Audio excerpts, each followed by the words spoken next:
How's it going, guys? Welcome to The Truth About Everything, the live stream with the most pompous and presumptuous title in the entire internet.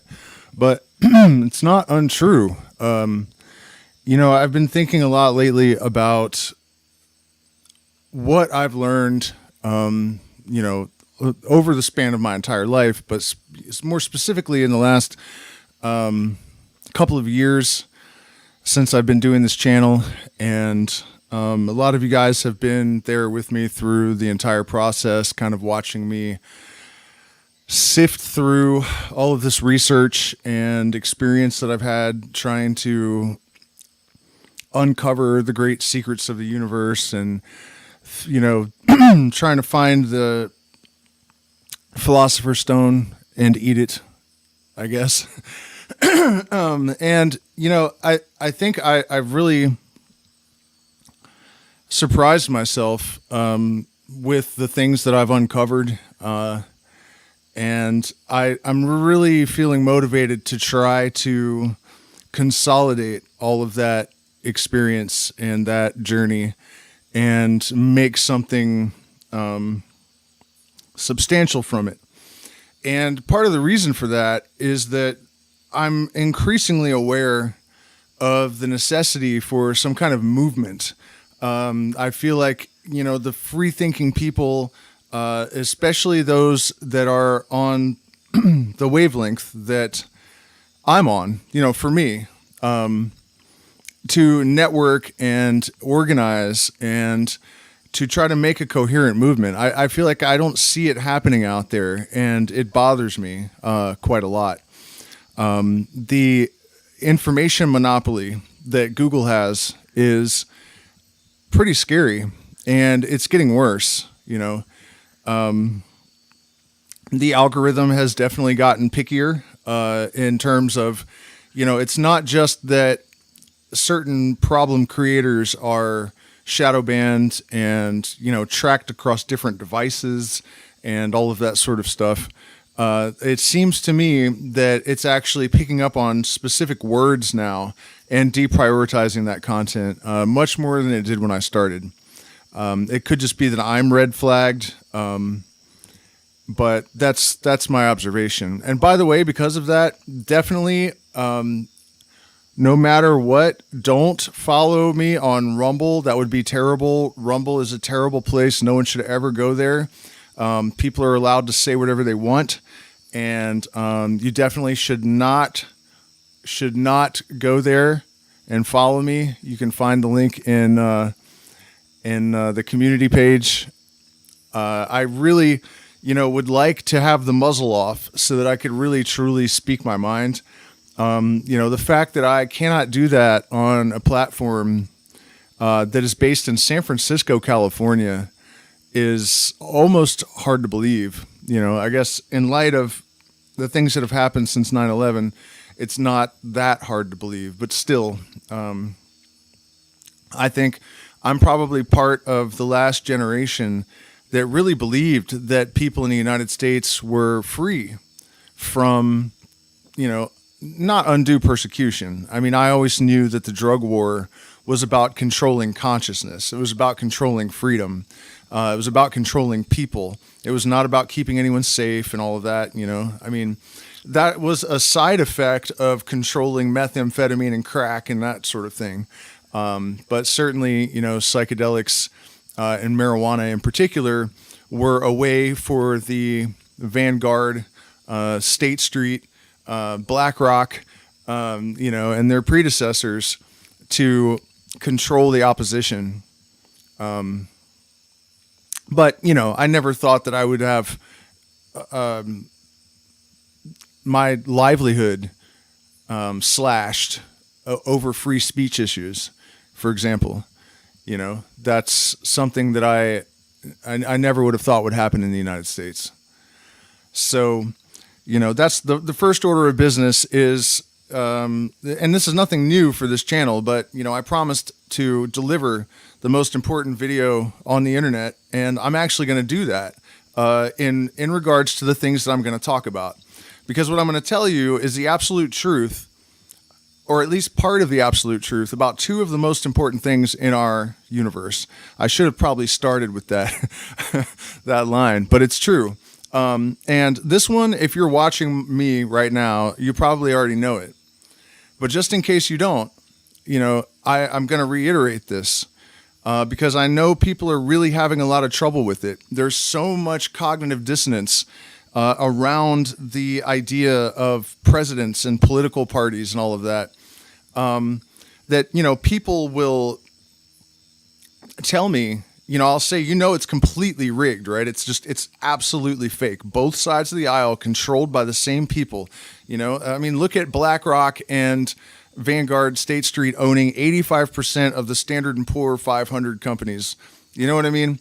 And then you trace the stockholders back to, less than a fraction of 1% that own all that. You know what I mean? They're pulling the strings on both sides. Donald J. Trump is not your friend. Joe Biden is not your friend. Kamala Harris is not your friend. The entire thing is an act. It's all staged. It's all deliberately engineered to manipulate and divide. And that is all it is. And it's never going to deviate from that. It will not be allowed. It will not be allowed. And that, I think, one of the most important things we have to do right now is get it all the way through our heads and all the way through everyone else's heads. That's the reality. There's no caveat. There's no qualifier. That's the situation. Honestly, I just watched a podcast with RFK Jr. and I really do like that guy. I mean, he really strikes me as sincere. I'm very confident in my ability to read people. I would be dead. I was an outlaw my entire life. In Washington, D.C., when it was literally the murder capital of the world, and, Northern California when it was still entirely outlaw.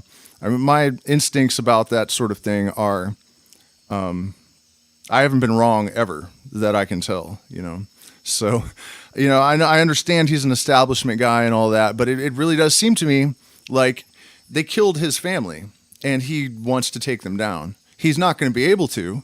There's no way he will be let anywhere near the White House. Nobody that isn't under complete control is allowed into the White House. Donald J. Trump was acting.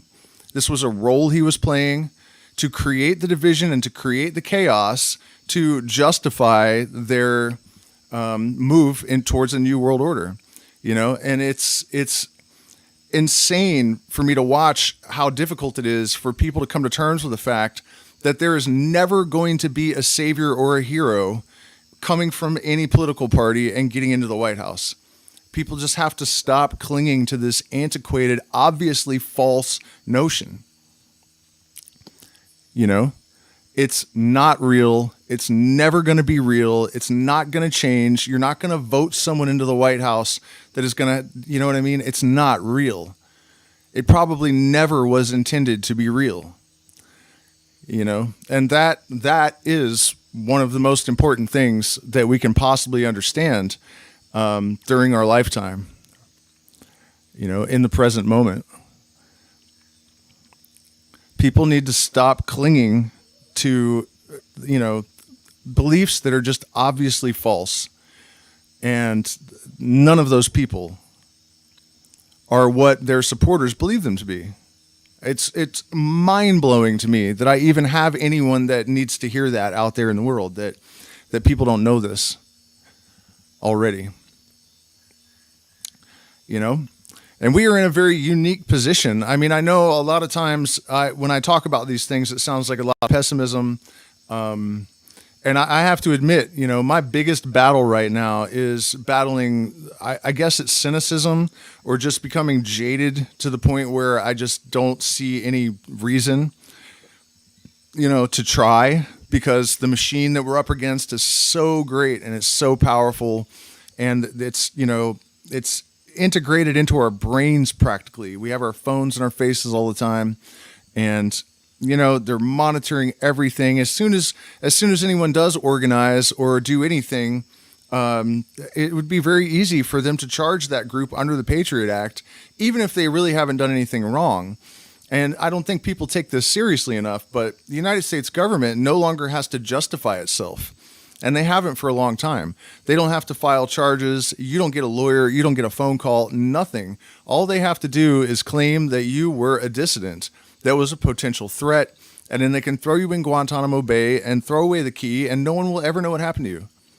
You know, that's the reality. But we have to try, you know. The world is a beautiful place full of tremendous potential.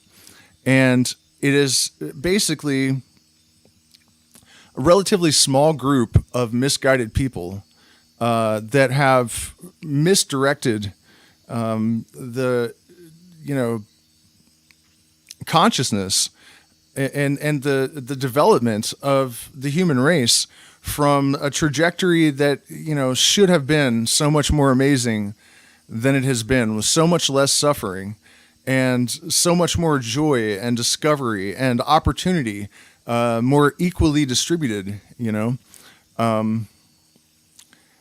We really have been victimized by psychopaths, and we have incredible odds against us, but we still do have the potential, you know. I mean, whenever I really get down and out about the odds, I just think about the fact that the universe exists at all. The impossible has already happened. The improbable, you know, something so improbable that it's practically inconceivable that it could have happened, has happened. We're sitting here right now in a miracle. You know, the paradox of its existence seems to even be the basis of its existence. You know, it's remarkable and strange, almost beyond description. The more we learn about it, you know, the rabbit hole just keeps getting deeper and deeper and deeper and deeper. So, you know, there's no reason really to impose limitations on our expectations of how this could all turn out, just because we know we're up against something that is very formidable. And honestly, I think I'm coming closer and closer to having something like a plan. You know, my confidence in my own intuition and my ability to assess and analyze. You know, I've been predicting the behavior of the system for decades, you know, without fail. There's lots of evidence on this channel of that. You guys can go back over the years and, you know, look at like the Eye of Horus video and stuff. And, you know, it's just a very simple thing. If you understand a system, you can predict its behavior. So I think at the current juncture, I'm trying to act from a place of more confidence about that. And I think, you know, most of my life, I really had this idea that we could elevate the consciousness of the human race with psychedelics and just, you know, developing the ability to communicate the truth so that it could be understood. I noticed very early on that when I figured out these really profound truths, if I was able to articulate them in a way that people understood, you know, whereas for many years I was expecting them to roll their eyes or scoff at me or whatever, you know, people would usually respond with wide eyes. And I realized that, you know, people do recognize the truth when they hear it to some extent. The caveat there, however, is that over the last 20 years, I've noticed that people's capacity to adapt to new information and to recognize the truth when they see it has degraded pretty significantly. I think there's a number of reasons for that. Increased propaganda, increased exposure to propaganda, the decreased attention span is problematic. You know, there's a lot of reasons. So that's, you know, not helpful. But still, you know, people do kind of recognize this stuff. And so it seemed to me that it was possible, especially with the advent of the internet, which we were all told was going to allow us to have the free dissemination of information.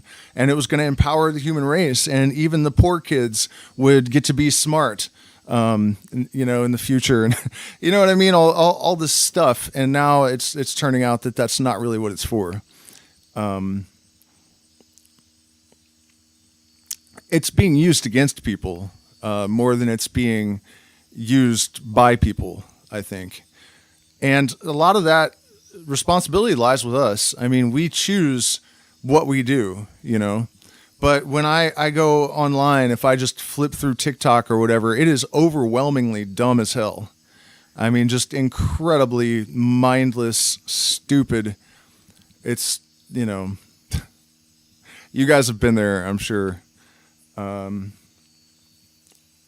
So what I'm getting at is that I think, you know, rather than focusing on trying to get some message to the masses and trying to illuminate people and wake up the sheeple and all of that sort of noble but probably fool's errand sort of, you know, quest, I think it's much wiser to create small circles and small bubbles and communities and surround ourselves with like-minded people and make a real commitment to building the kind of world that we want to see amongst each other, and making it a reality, you know? And I think the truth is that that'll happen to a large extent. It has always happened organically, right? People just kind of end up, it's like when you throw chemicals into a petri dish, some of them just kind of slurp together because of their chemical bond. The same happens with people. You know, there are certain groups of people that I've been in the past where I just knew that we were pulled together for some purpose, for some reason. I feel like there are bands like that. You know, Tool has to be those guys. None of them could be different. And it just, you know, there's no way that they almost share a soul or something. It's vibrational, however you want to think about it. So, you know, I think we will find ourselves kind of coagulating in certain areas. But it also seems to me that those areas are being disrupted, so that we are discouraged from doing that. You know, California is constantly going up in flames. The pot industry in Northern California, which empowered so many of us, so many outlaws and rebels and outcasts, right? There were millions and millions and millions of us there that had lived for generations and generations. And when they legalized marijuana, they weren't doing something to liberate people. In fact, I said that when it happened, you know, that it's like people think this is good, but it's not good. This is just a way for them to take this away from us. And that's exactly what happened. Northern California is basically a wasteland now. And it used to be that people like me could figure out what was happening there and go and become a millionaire in a year or two. And, you know, maybe 3. Unfortunately, I arrived about a year late when it had already started to get dismantled. But you know what I mean? I don't think it's any coincidence that they pulled the rug out from underneath of us just in time, you know, just in time. And when they did that in California, when they started doing it all around the country, I was like, uh-oh, here comes the New World Order. I wish I had taken myself more seriously about that sort of thing. And so now that's what I'm doing, you know. Of course, my power at the moment is pretty limited. We have not had an easy time of it these last 5 years or so. I would say overall it's a successful experiment. I mean, I came to South America basically with nothing after a series of tragedies, both personal and financial. You know, basically cleaned out by my business partners pretty much entirely. So I suddenly had nothing. You know, the suicide of my mom. Yeah, and so I have managed to demonstrate, I think, the truth of the basic principle of my entire message with this channel and my life, which is that if you constrain yourself to your higher purpose, you find that the universe supports you in miraculous ways. You know, I also always make sure to offer a bit of caution, because there are a lot of New Age gurus and self-help type personas that have figured out that people will pay you to convince them of things that they want to hear, even if they're not true. And so the law of attraction and all this kind of stuff is often, you know, oversold. never forget that you're in the real world, and you have to be realistic. But I still do maintain that, you can basically align yourself with forces that allow you to live in a way that is true and fundamentally righteous. 11 viewers and 11 likes. Fundamentally righteous, and I'm not talking about angels and gods either. I'm not negating that possibility. I'm just saying that even just thinking in terms of aligning yourself with the positive flow of the influence of natural law, you don't even have to invoke woo to really see how you can align yourself with just the energy of life and the flow of creation in order to empower yourself to live according to your own ingenium, which is a really antiquated word for your own inner genius. By the way, you guys do hit the like button, share, subscribe, join my Patreon. We just started a new subject. We had been doing Masonic Degree 28 for months. And by the way, if you join the Patreon at the $10 level, you get access to all 4 years of secret streams on all sorts of different topics and future secret streams. And tomorrow we're doing the procession of the aeons. And from there, we're looking at the secrets of the Rosicrucian cross and then the basics of Kabbalah, basically the foundation of the entire Western mystery tradition and the occult traditions, the fundamentals that everyone should know, and I don't mean every magician or every spiritual seeker. I honestly think that everyone should know this stuff, just like everyone should have some kind of relationship with music. Everyone should play something or sing or, something.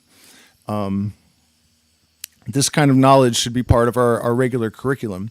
And the thing I think, usually what I do with these The Truth About Everything streams is I'll start with the political and this stuff, and then we'll end up going down the rabbit hole and talking a little bit about the metaphysical and spiritual stuff.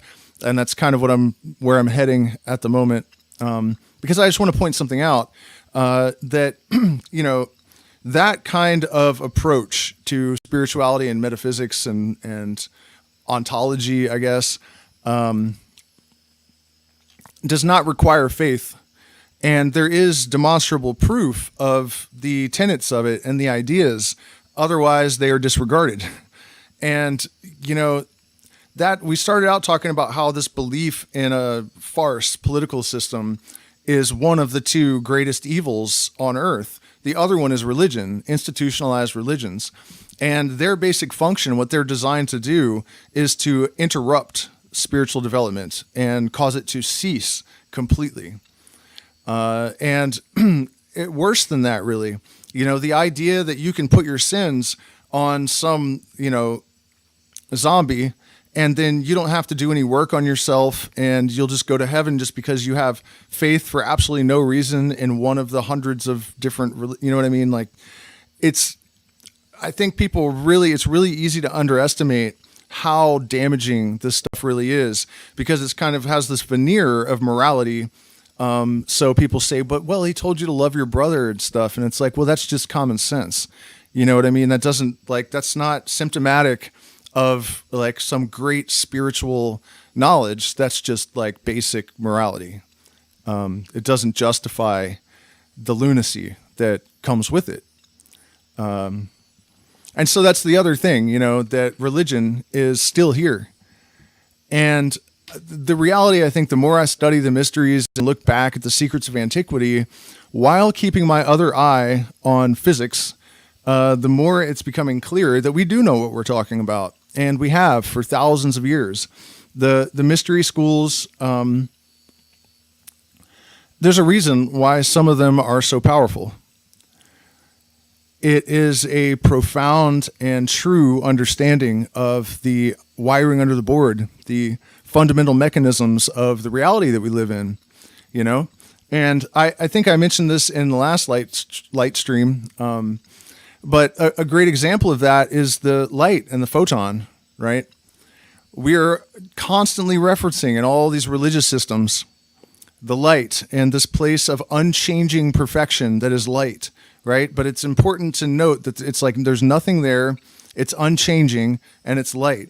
Well, from the point of view of a photon, which is the only thing in the universe that is eternal, right? The lifespan is estimated to be either at least 1 billion years, or light is literally eternal.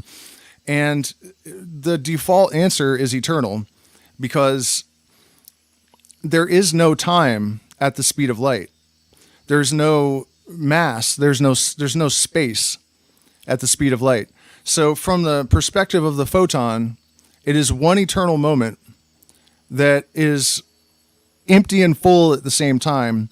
Photons are the only thing we know of that has momentum without having mass. So this, other bit of knowledge that this nothingness is at the core of reality, a photon manages to express that by being both there and not there. And it is not there to an extent, but it is there to the extent that matter is light in a standing wave. So even though somehow photons have no mass and they're moving at the speed of light, some of them have frozen in a standing wave and become solid objects that if you are to point an electron microscope at, you'll discover that there's nothing there in reality, because it's made of stuff that doesn't have mass. So the point of all of this is that, even these religious systems were engineered by what we call in the mystery tradition adepts. And I'm not sure exactly what happened. If it was, re-engineering on the part of kings and queens with guillotines and saintly knights of yore, or whatever, that's probably part of what happened. The Romans, re-engineering the Bible because they wanted to create pacifists. They wanted to subdue the tribes that were on the outskirts of the empire. And so they engineered this religion that it works because it's based on the truth. Light. I am the light. God. If there's a God, it is the light. That is the creator. That is what everything is. The universe is made of light. There are only two things in the universe, nothingness and light. So they put these truths in there that people would recognize, and then they filled in the blanks with their own agenda. And that's why people become so invested in them, because the truth is in there. But it's buried in a snare and a trap and a lie and a deception that actually, I can't think of a bigger blasphemy than creating religions whose sole purpose it is to ensure that people don't have any legitimate spiritual experience. That's just, that's some dirty shit. You know what I mean?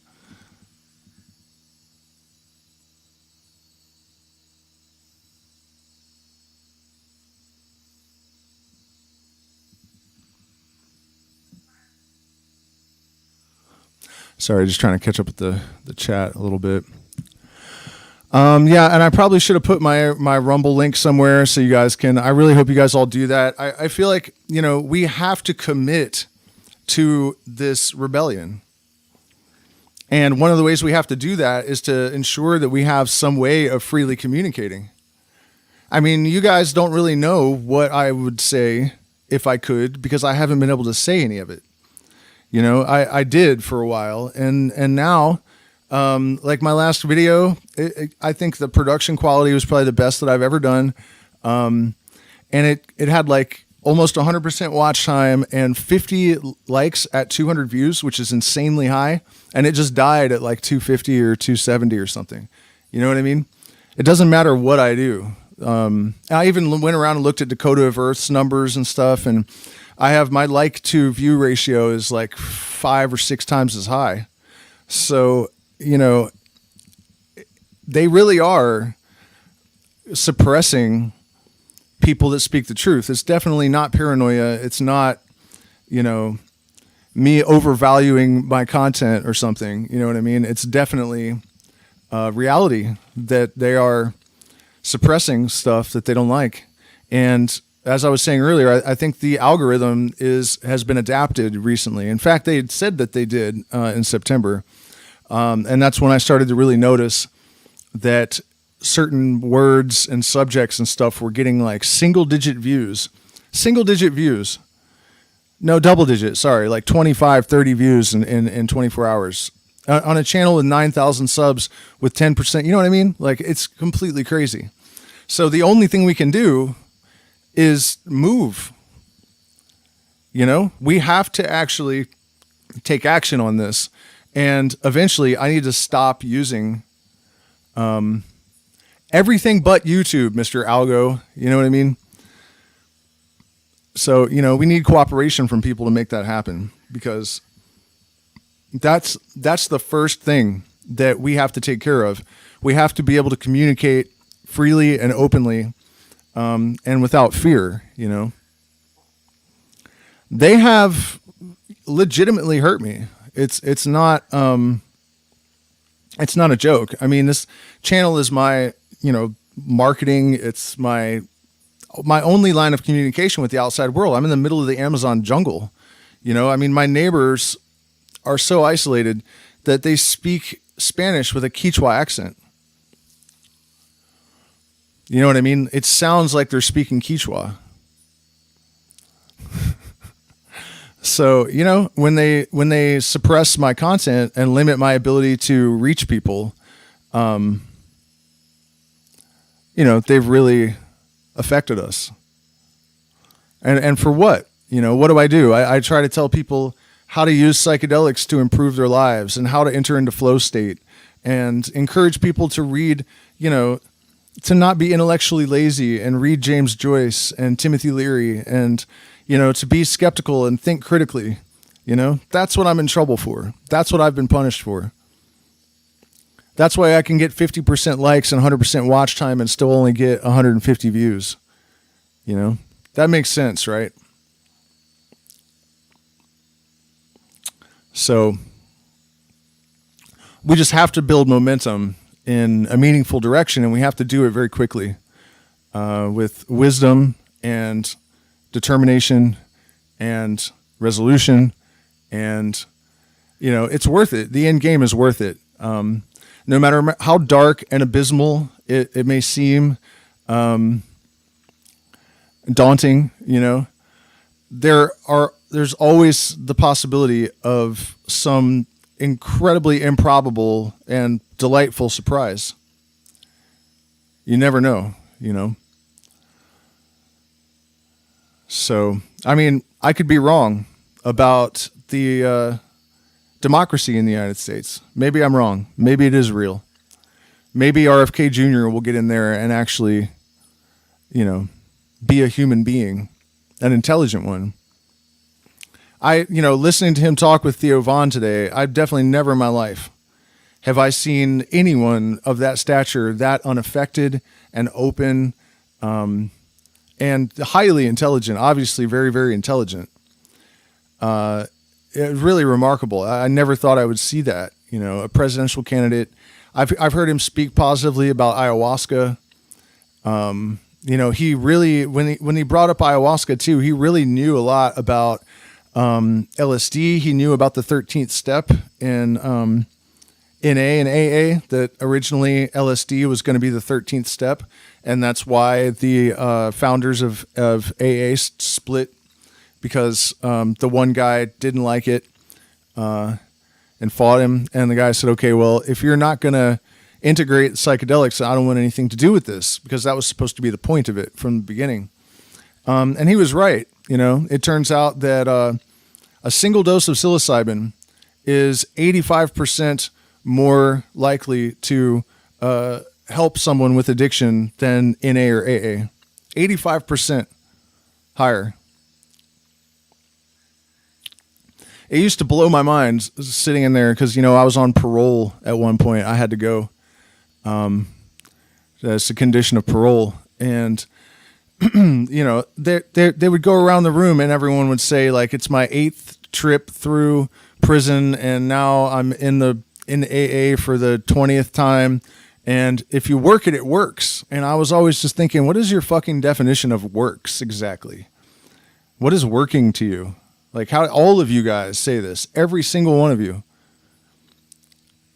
It works? What is working? And then I would suggest, well, maybe you should try ayahuasca or LSD or something and then get thrown out. And it turns out that, 85% more efficacious than that program that they would yell at me and throw me out of the room for suggesting. And really that's just like a microcosm of our society at large. We really have to find a way to come to terms with the reality that we're living in. We have had to pad our perception of our experience in order to survive it, in order to successfully navigate, social dynamics. We have to accept certain elements of life as just something that is kind of an inevitability. But I really question that. And I think that in a lot of cases, it's caused us a tremendous amount of trouble. Not understanding psychology on the level that, like, every common person that's going to have a child should have a far better grasp of the basic principles of psychoanalysis and, should have some background in, Jungian psychology and other schools, like something. So much of the manipulation and propaganda that is used on people would not work if people understood those things, though. So, the real reason for limiting access to education is not because capitalism is amazing. It's because they don't want the majority of people to understand themselves and to understand the system that they're living in. Because once you do, you can no longer tolerate it. And when you don't need to be governed, you won't tolerate it. You earn your sovereignty and you feel entitled to it, as well you should.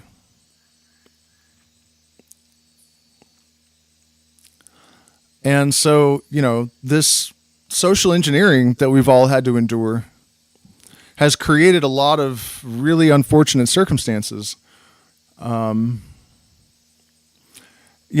People have to live with a lot of cognitive dissonance.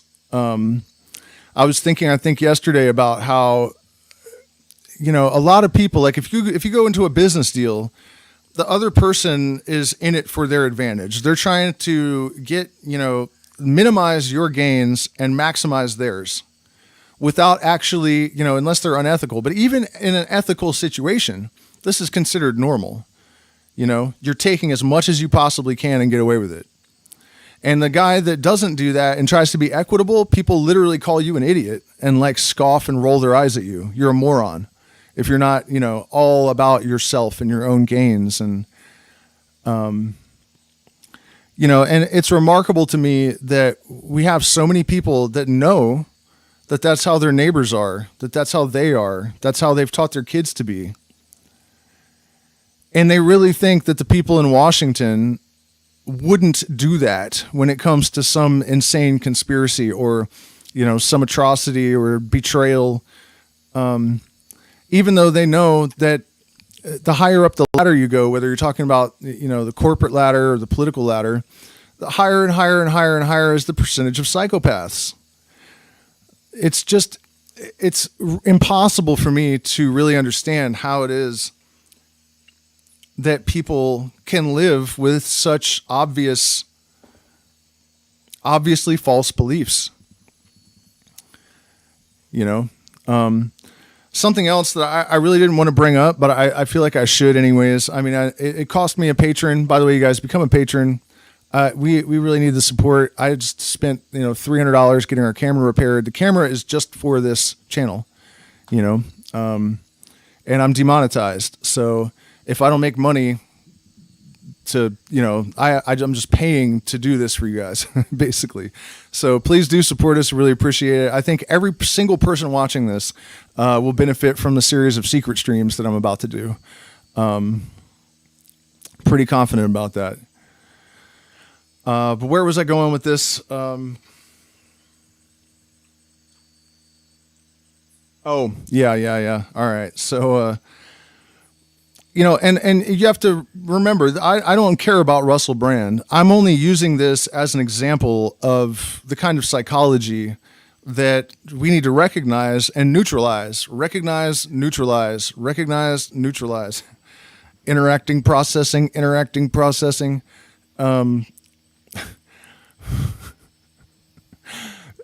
I watched some of the documentary about the accusations that are being made.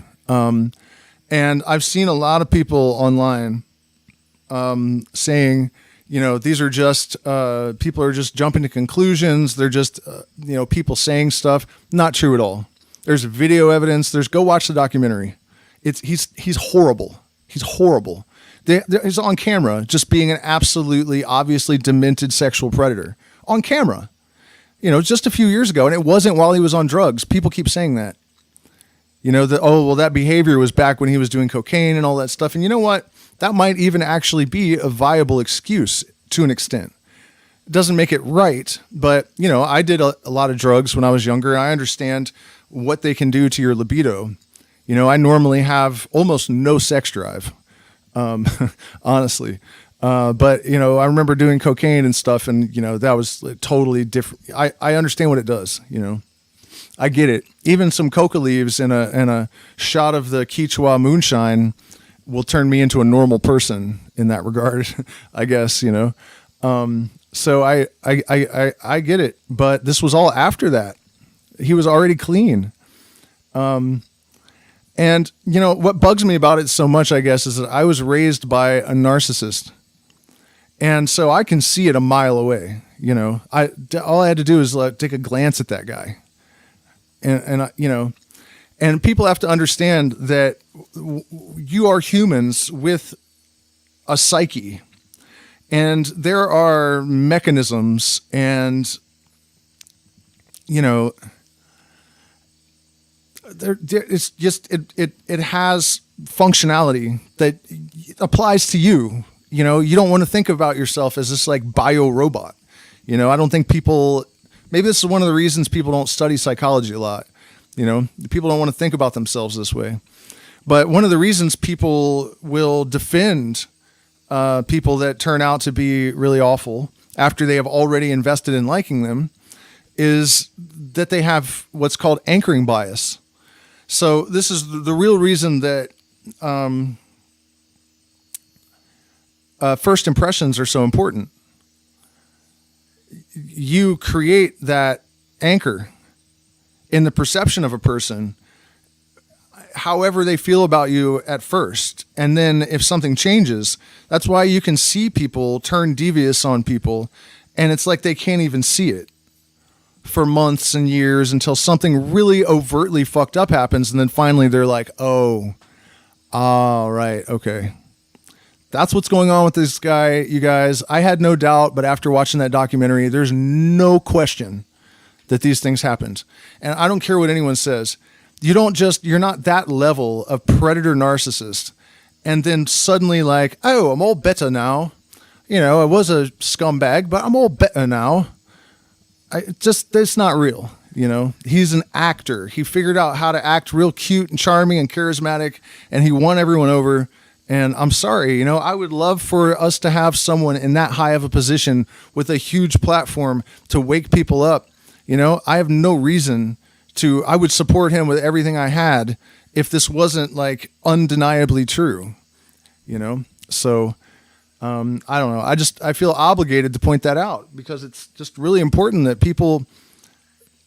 we just have to accept the reality that we're actually living in, so that we can actually have some kind of hope of reforming it to some extent. I mean, I know it's hard. People, especially in times like this, people want heroes. You know, that's why they get so invested in Donald Trump.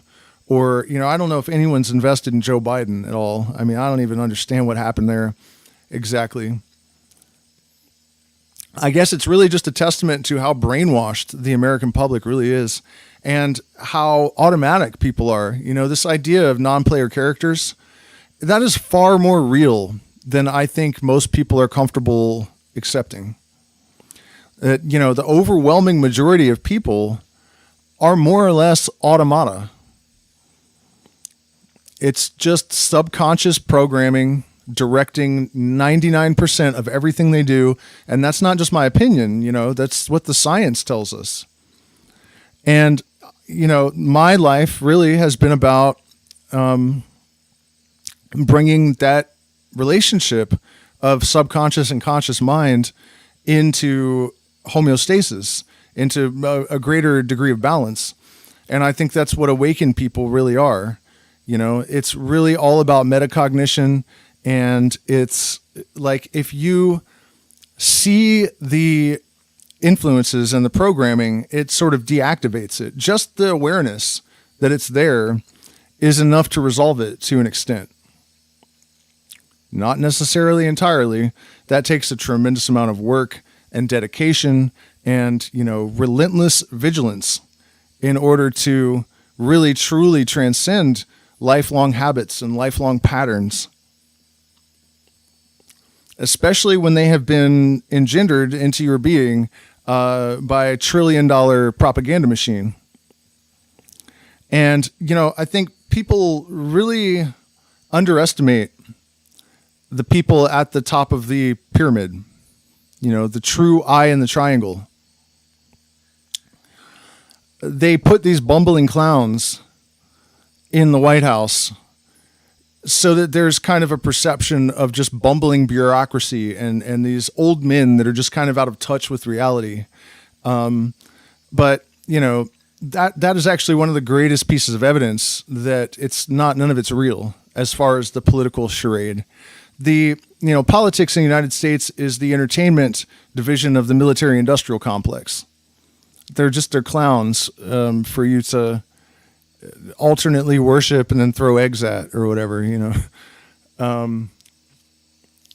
But yeah, if you really think that the most powerful people in the world would let someone like Joe Biden actually control, you know, the presidency of the United States when their fortunes are at stake because of it, their lives are on the line because of it, you know, dude has no power.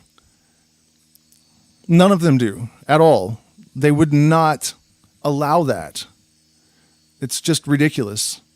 You know, I mean, when you think about how many brilliant, young, attractive, like they had Andrew Yang and Tulsi Gabbard and all these other alternatives that, you know, none of them are perfect, but anything would have been better. That was deliberate. Come on, you guys. Totally deliberate. And I know a lot of people don't like hearing it, but Trump was too. That whole thing, he was playing a role. He's still playing a role. I mean, you know, with all due respect to the people that I know how invested people are and how much they believe in that guy. I mean, honestly, it's from my point of view, it's one of the craziest goddamn things I've ever seen in my life because it's so obvious how insane that is. This is a guy that made his fortune, you know, claiming bankruptcy so he didn't have to pay blue collar people with families, a billionaire. And to do the mental gymnastics that were required to suddenly believe that he's this people's hero after a lifetime of just being a backstabbing, scummy, underhanded, you know, taking advantage of poor people in order to make his billions of dollars. Like, how can you possibly believe that guy has your interests at heart? You know, in the eyes and mind of Donald Trump, you are a cockroach. I guarantee you that. I guarantee you. There's no possibility that that's not true. Zero. Joe Biden too. You are a cockroach to those people. Hillary Clinton, you know, it's like when you go into the 7-Eleven or something and there's like this dirty crackhead that opens the door for you and you're like, ugh, you know, you don't want him to touch you. I guarantee you that when somebody touches Hillary Clinton, her skin just crawls. When a normal poor person, when they have to actually like physically make contact with them, they're like, oh my God, go get me wash this off. I mean, come on, people, like, let's just be real. We have to have the courage to confront things as they are. If you have cancer and you are unwilling to admit it and you treat yourself for common cold, you're going to die. That's, so we have to have the courage to, confront things on the terms that are actually being presented to us. And again, I'm not, for those of you that are just jumping on, it's not like I'm not offering, solutions and tools and, at least ways to make some progress. If we continue to develop ourselves and focus on ourselves and do not have fear and keep our eyes out for others, that are in the process of metamorphosis or who have even come, full bloom. This is our time. This is what we are here for. This is the challenge for us to overcome. This is the whole point of it all. It is the pressure from millions of tons of coal that makes a diamond. You know what I mean? It's not without a purpose. Nothing in the universe is purposeless. It is all here for some kind of function, some reason. And, so we have our nemesis in order to drive us to compel the story, and from an occult point of view, its opposites literally generate each other. This is one of the most difficult, I think, bits of knowledge that comes from, study of the mysteries, because the implications of it are, it can give you an existential crisis that's difficult to recover from. Really understanding this, what it actually means to be trapped in duality. The sort of futility of it, if it's really true, the opposites generate each other, and it is. It obviously is. So, without this opposition, we could never, our greatness in terms of, the righteous development of our spiritual being is exactly proportionate to the threat and the danger and the opposition. You know what I mean? That is actually the fuel that builds that sort of divine structure that is a response to that menace. So, this is why in the mysteries they say the brothers of the or the white hats, the right hand path, do not hate the black brothers. Don't even hate them, because we just understand the functionality and how everything works. And not a grain of sand in the universe that's out of place. And so everything has this role to play. And so whoever your enemy is, you can thank them for the opportunity that they're presenting to you. Don't forget to smash the like button, you guys. I don't know with a shadow ban if it actually does me any good. Because, as I was saying earlier, I've done a bunch of research on my numbers, and the numbers that should drive views, I crush those like way, way, way, way better. In fact, I'll challenge you guys right now. I don't know what I could bet you. But if you go and look at my last video, look at the like to view ratio, find me one video on YouTube, any video anywhere that has that high of a like to view ratio with that few views. You will fail 100%. It's crazy how bad it is. But go look, if you want, it's because I'm saying this mostly because some of you guys have like challenged me on this. Go look at it, and then screenshot and send it to me. I'll eat my words, but you'll fail. Promise you. Join Patreon too.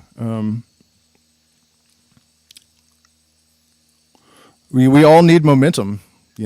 That's the bullet point of this presentation. That we're not powerless, and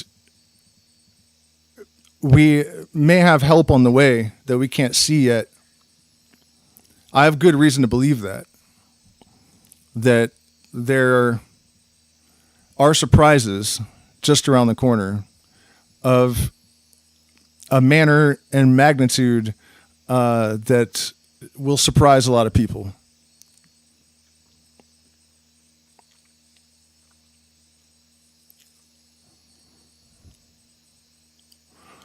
For sure, none of us should be bored. This is a tremendous, tremendous time to be alive.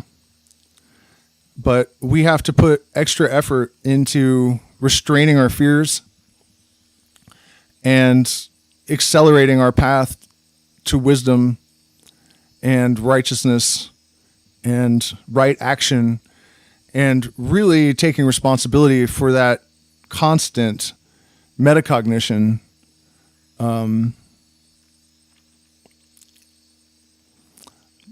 So that we truly can constrain every breath, every thought, and every deed to whatever that highest purpose for which we were created, basically.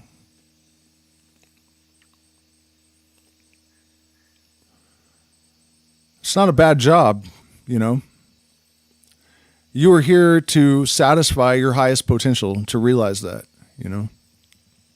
And all of the opposition is there to encourage it, ironically. Facilitate it, to make it possible even. It's not even possible without the darkness.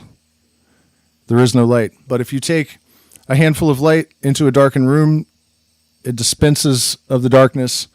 And if you take a handful of darkness into the light, it is dissolved. And, it sounds corny and trite to say that we're light, but we are light. We're literally light. We're literally light. Our thoughts are light. Our body is light. We are eternal. The photon is the only thing in the known universe that is eternal. Your consciousness originates at the photon. So that is probably as close as we're ever going to get to having proof that in some sense our consciousness, our awareness is eternal. Doesn't mean that your particular perspective is eternal, but just generally being conscious, that there is continuity of consciousness.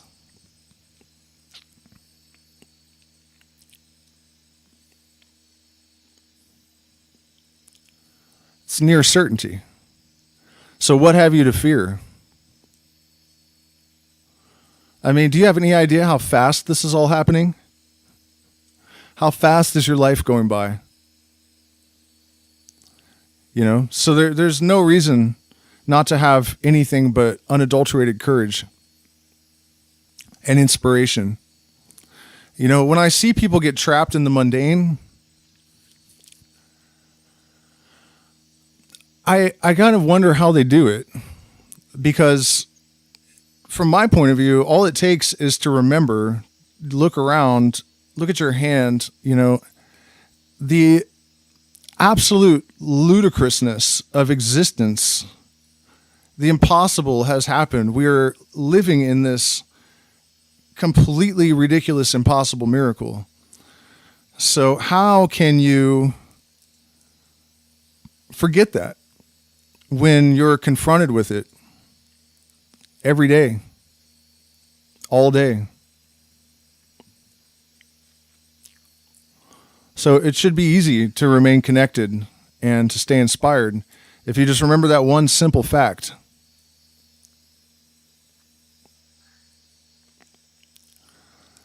You are an eternal manifestation of a miracle made of light.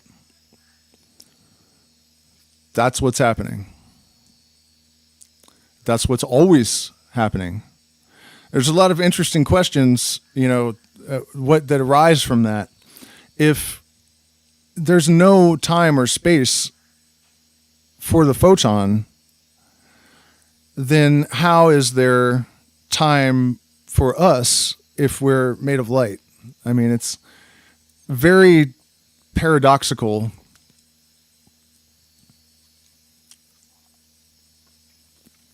But, those questions that we haven't answered yet they give us something to do. Future live streams have some substance, something else we can tackle.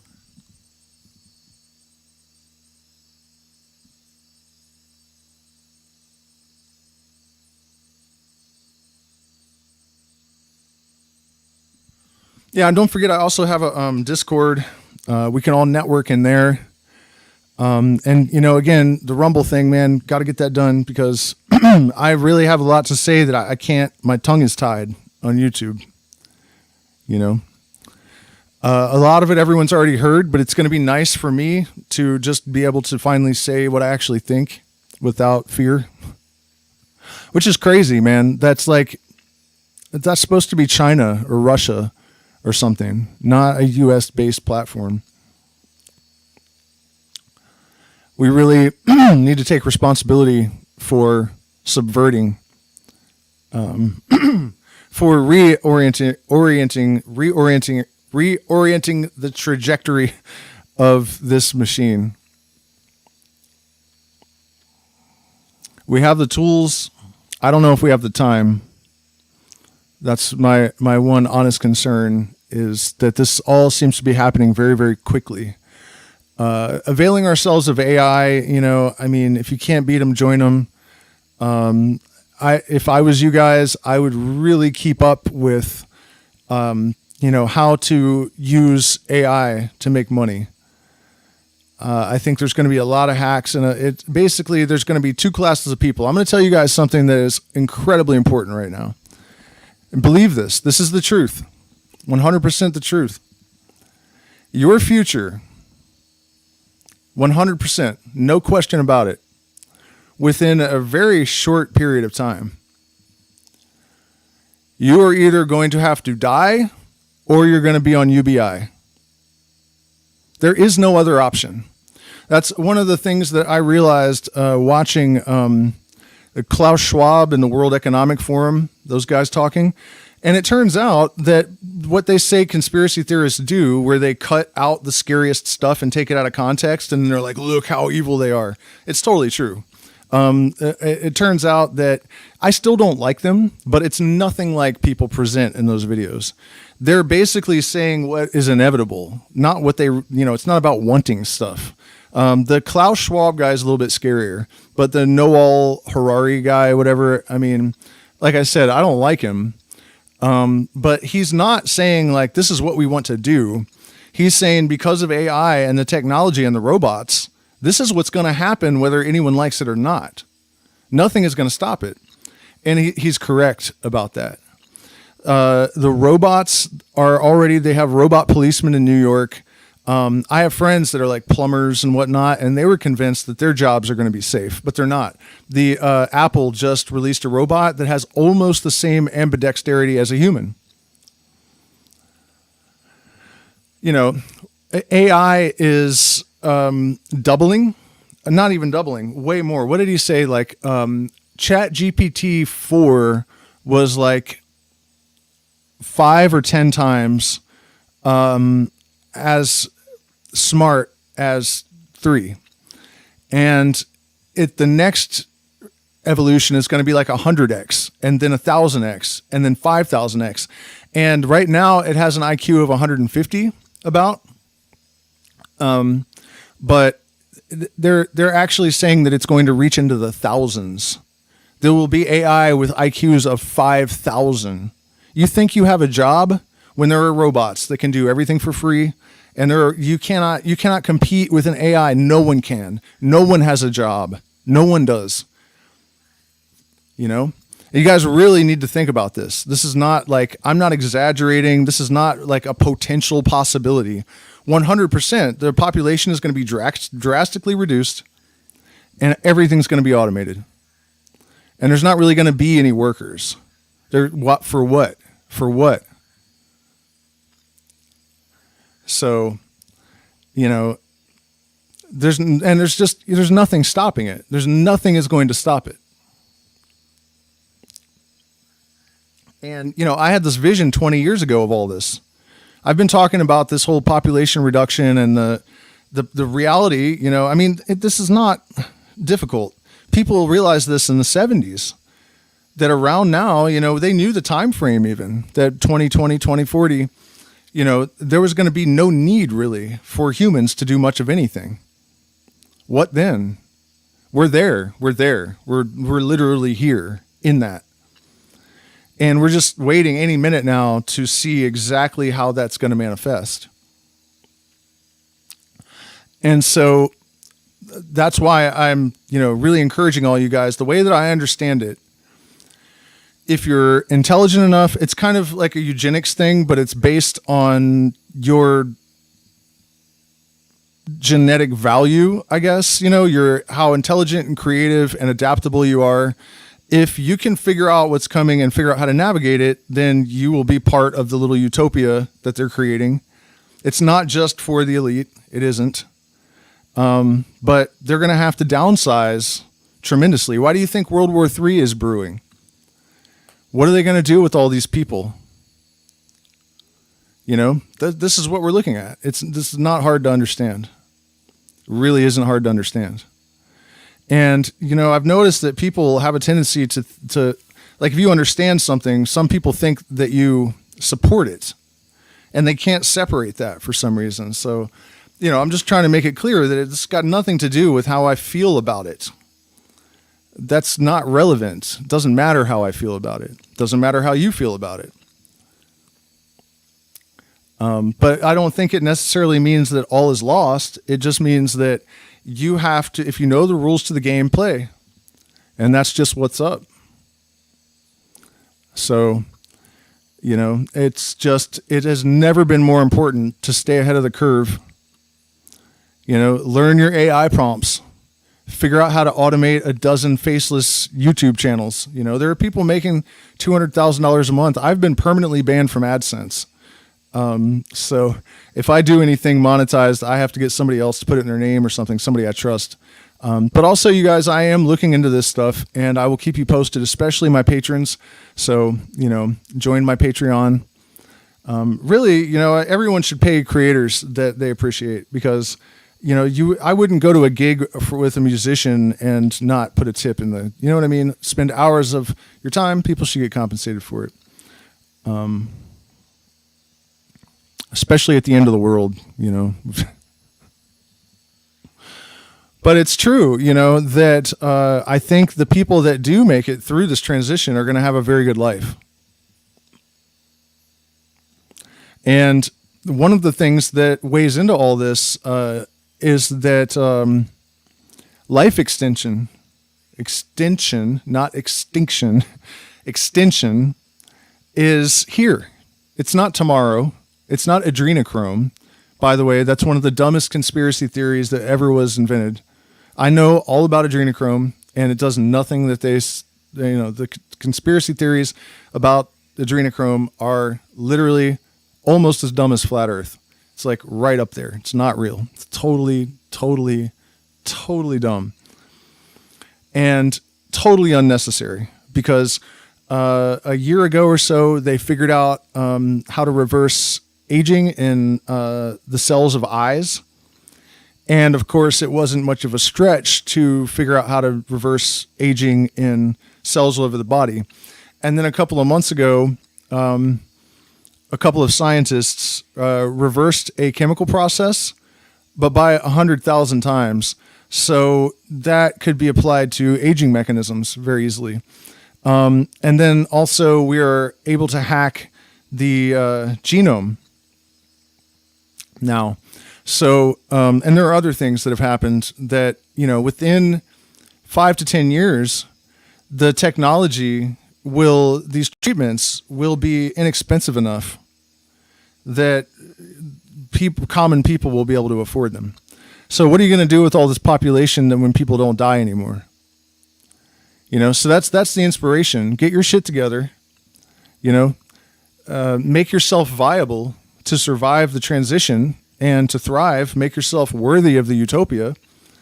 And you could live for 10,000 years in, a pretty amazing set of circumstances. This is not going where people think it is. You know, that's like, I've been trying to say this forever, that, you know, if you find yourself in agreement with the majority, you need to reassess. But there are different majorities, and all of the major narratives are wrong. They're all partly right, but they all get a lot wrong. All of them. So, you know, when you see a large group of people all believing that something is true, there's almost 100% chance that it's not. You know, what you're going to see is, like, when you're in a diamond mine and it's 99.9% of it is coal, and there's a diamond here and there and there and there. That's how humanity is. And only those little fractions of a percent here and there, you know anything at all, really. So you have to question the alternative narratives even more than the mainstream narratives. Isn't this game fun? I like it. It's kind of like a mystery thriller, choose your own adventure sort of affair, like a 3D sci-fi fantasy. You know, I don't know what. Simulation, I guess.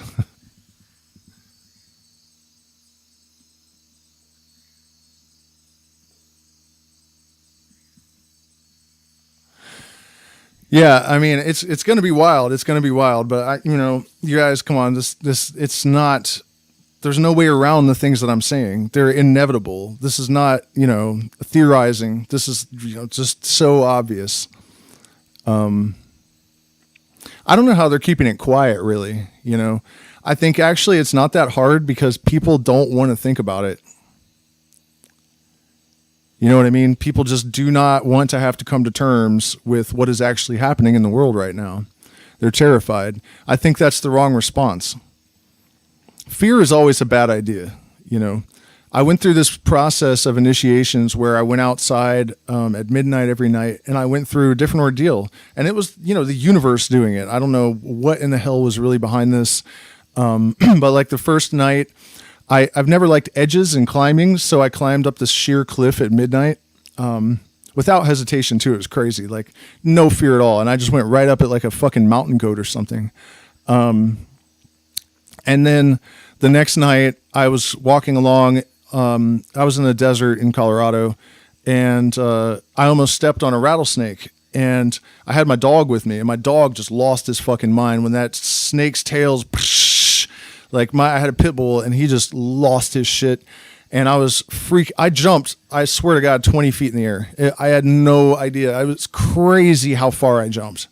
It blew my mind. It was fucking insane. I mean, probably seriously like 7 or 8 feet up and 6 or 7 feet away. It was insane. And then when I landed, I thought, bring the energy to stillness. And somehow I did that. And as I did that, that snake's tail just stopped. And my dog stopped and just left the snake alone all of a sudden. And so me and the dog went around the desert after that in this state of absolute stillness and tranquility. There were rattlesnakes all over the place, and I would get in their faces and stuff. My dog would sniff them. It was insane. And I went through something like that every single night for 7 days. And on the last night, I was walking out to that field with this guy that I was trying to help through a sort of crisis. He was an ex-Christian, and he was realizing he was bisexual, and he wasn't dealing with it well. So we went out in the field, and I helped him through his stuff. And then when we were going back, I told him about this. So I was like, you know what? I just realized all these things that I'm going through happen in a 7-day cycle. So this is the 7th day, and I've been facing a different fear every night. And then by that time, we had made it to the road. And I said that the only fear I haven't faced at this point, I think, is cops. And as soon as I said the word cops, there were blue and red lights. Middle of nowhere, I don't know if I'd ever seen a cop out there. And I realized that I needed to prove my point to my friend, because what I had been telling him is, what I'm learning from this is that if you can absolutely have no fear at all, like none whatsoever, nothing will harm you. It's the fear that actually causes the things that you're afraid of to happen, that draws them to you. And so I knew I needed to prove it. So I walk over to the cop's window, and it's like a truck, like a SUV.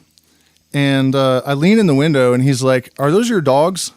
They were running around without leashes, but it doesn't matter. We're not in town. We're in the middle of nowhere, you know? And think about this. Usually if a cop lights you up for no reason, they're fully intending to mess with you, right? We weren't doing anything wrong. Middle of nowhere. It's not that late at night. We're just like walking down the street. So the fact that he lit us up in the first place would suggest that, you know, he's going to mess with us.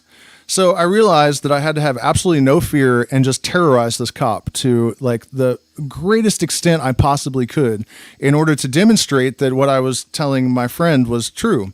And I look over after a few minutes of this because, the cop says, "Are those your dogs?" And I'm like, that doesn't concern us right now. We have much more important things to talk about.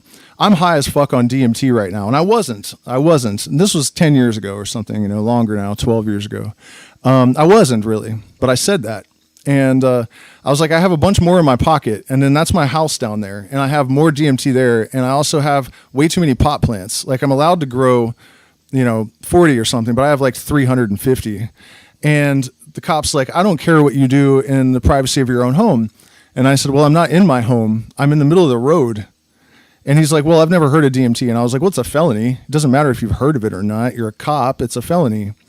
But you're not going to do anything about that, are you?" And he goes, "Cop is just a symbol. I'm a person, just like you." And I looked over, and Ty had his hands behind his head like he's waiting for the handcuffs to for the cop to come over and cuff him up. And, I just keep going with this lunacy, just crazier and crazier and crazier.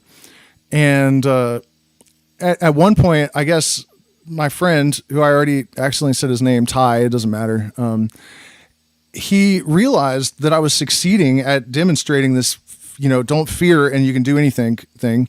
And he crawls under the cop's vehicle, and the cop goes, "Did your friend just crawl under my truck?" And I'm like, "I need you right here with me, bud. Right in the eyes. Look me in the eyes. We got to keep this conversation going."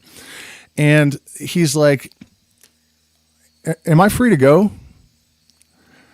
And I was like, "Did you just ask me if you're free to go?" And he said, "Yeah, I want to go home. My wife and kids are, And he drove off real slow with his lights still on.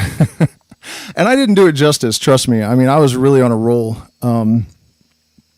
But the point of that is that it seems to me to be true that, it is really, really, really, really important to have the ability to surveil, ironically, to surveil everything, to take surveillance, to survey everything, let's say survey, and be honest about the dangers and the threat level and what's really happening, but not be afraid of it. Extraordinary things happen in terms of your ability to access flow state, which is, really the transcendental consciousness that allows you to really to deactivate the reducing valve in your consciousness and access a greater reality almost at will. This is why I teach, people that I hate using the term life coach, but flow state coach, how to put, flow state triggers in macro in your life instead of having it, be something that you experience when you're improvising on an instrument or, riding BMX or whatever. But, you try to engineer your life at large to have flow state triggers that never stop.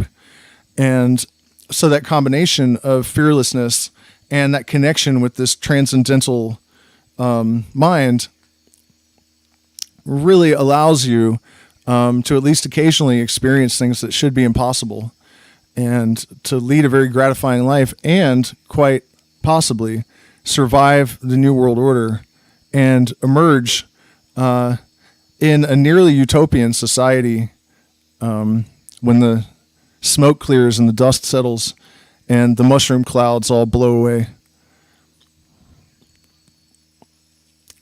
But it's getting late. I hope you guys enjoyed this stream. Please hit the like button, share, subscribe, support us on Patreon. I appreciate all of you guys. You know, this community has supported my family for years, and I don't know what I would do without you. So do like button and join Patreon, or you can send us support via PayPal, Zelle, and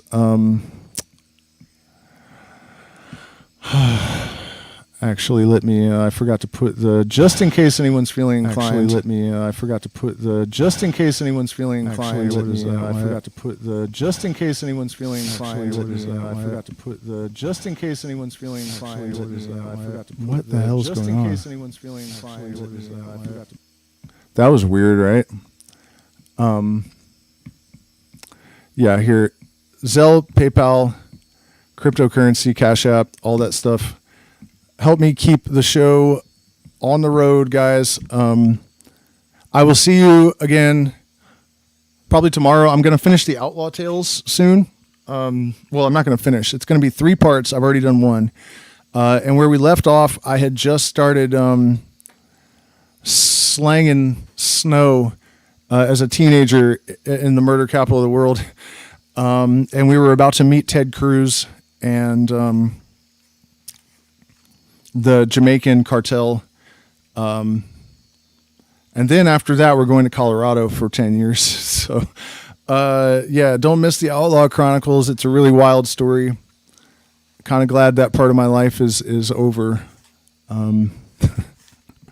But yeah, thank you guys so much for supporting the channel, and I'll see you again soon.